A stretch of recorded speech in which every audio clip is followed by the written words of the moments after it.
We have the motor, the transformer, and the solenoid operated valve. Those are the three electrical components that we have. The switch is open, as is indicated right here. It's normally open. So there's no power going through it. The motor doesn't run, the transformer doesn't run, and the solenoid operated valve that allows fuel to go into the combustion chamber is not operational.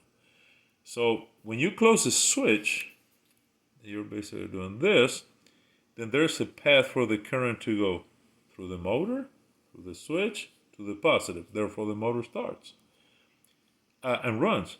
And then the transformer, same thing. Through here, it goes. This path is closed, so it provides power.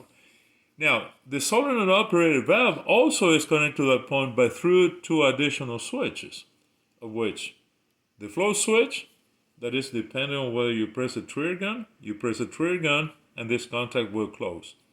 And then you have a path through the solenoid because you press a trigger, water is flowing, and then it's allowing the solenoid operated valve to fire up, allow fuel so that we have combustion.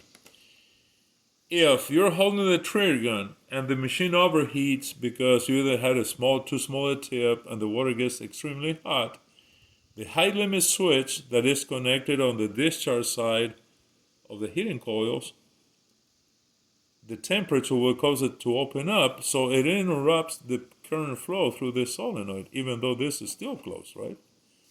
And then it disables the burner for safety reasons. Once it cools down, it'll make contact again, and this will fire it up again if you hold the trigger gun steady. But that's where it is. This is a series circuit, except for the motor has the battery and this switch. The transformer also has the battery and this switch. But the solenoid operated valve, in addition to this switch, it has these two other switches in series.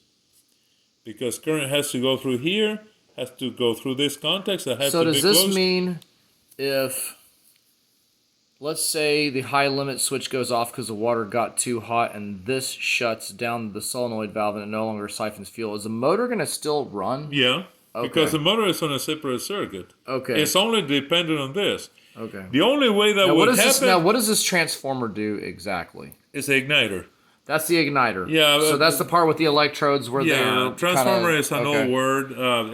So the transformer, so that's the igniter. That's what powers. So basically the igniter and the motor powers up at the exact same time. Right. And then the solenoid operated valve is on a separate circuit, and this is only functional whenever this is closed. This stays closed unless the temperature, like in our case, it's like what, 230 degrees whenever this shuts. 230 is the maximum. That's what makes this break open. And then this solenoid operated valve will not work. It will not siphon fuel. However, the igniter will still keep going. Keep running. And then the motor will still keep turning. As long as the switch is closed. Okay. Once you open the switch, even if this is closed on that, everything will be disabled. Okay. That's a conventional way. What we do many times, we use a relay to switch everything on and off at one time.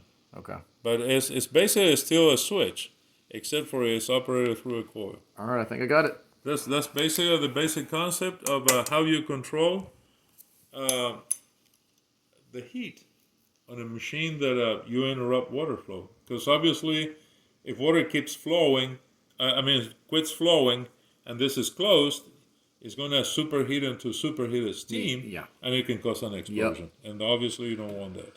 All right, that will do it.